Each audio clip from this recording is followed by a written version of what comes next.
ime je Petra Kapš. V umetniškem svetu delujem pod imenom Or Poiesis.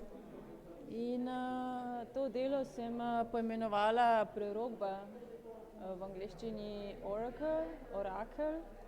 In je bil izziv, na kak način to kocko, ki mi je bila v omejitev.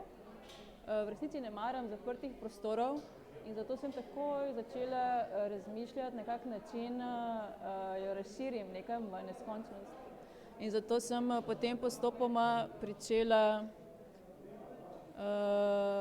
se odločati, da bodo zrcala na tak nastavljena, da dosežeš ta učinek neskončnosti.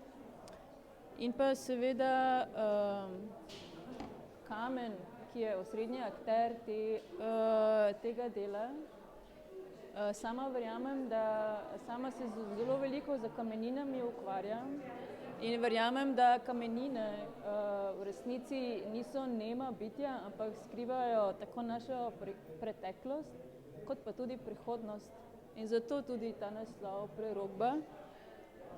Ampak potem sem začela to površino kamna fotografirati na en tak poseben performativen način, kjer sem z zrcalom, z odbojem svetlobe in pa v resnici z zlatim odsevom začela odkrivati ta mikro vesolja, ki so znotraj tega kamna, in potem naredila animacijo, ki nam v resnici odgovarja na našo